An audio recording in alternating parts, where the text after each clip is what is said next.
Aboard AP-3 Orion, over the Pacific Ocean, the Department of Homeland Security is increasingly going global. An estimated 2,000 Homeland Security employees, from Immigration and Customs Enforcement special agents to Transportation Security Administration officials, now are deployed to more than 70 countries around the world. Hundreds more are either at sea for weeks at a time aboard Coast Guard ships, or patrolling the skies in surveillance planes above the eastern Pacific Ocean and the Caribbean Sea. The expansion has created tensions with some European countries who say that the United States is trying to export its immigration laws to their territory.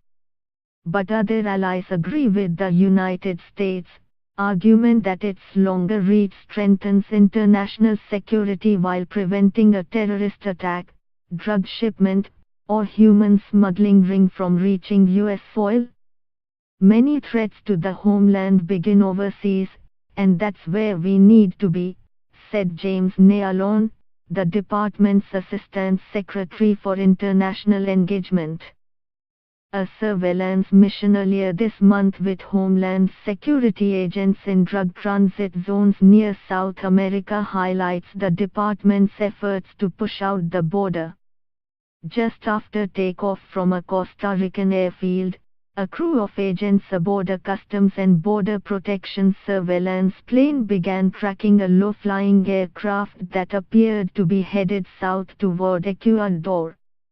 The aircraft, which intelligence reports reviewed by agents indicated had no flight plan, flew just a few hundred feet above the ocean, an apparent attempt to avoid detection by radar.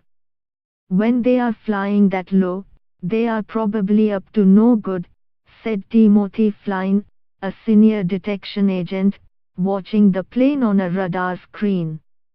An hour later, and hiding in the cloud cover to stay out of sight, the USP-3 pulled up behind the plane. An agent with a long-lens digital camera snapped a string of photos of the plane's tail number and other identifying details. Flynn radioed the information to authorities in Ecuador who were waiting when the plane landed, arresting 7 people and seizing more than 800 pounds of cocaine aboard. Ecuador may embrace the Homeland Security agents, but other allies say the department's foreign reach is a stretch.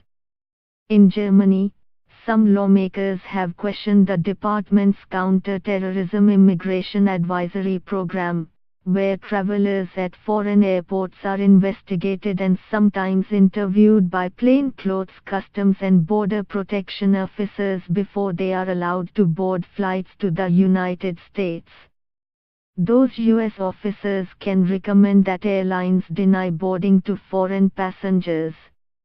A Government Accountability Office report found that the customs officers stopped 8,100 known or suspected terrorists, or individuals with connections to terrorist groups, from traveling to the United States in 2015, the most recent year that data is available. But Andrzej Hunko, a member of Germany's Left Party, said the actions amount to an extrajudicial travel ban and accused the United States of moving its immigration controls to European countries. Canadians flooded their Prime Minister's office in August with letters and emails protesting legislation to allow U.S. customs officers stationed at Canadian airports and train stations to question, search and detain Canadian citizens.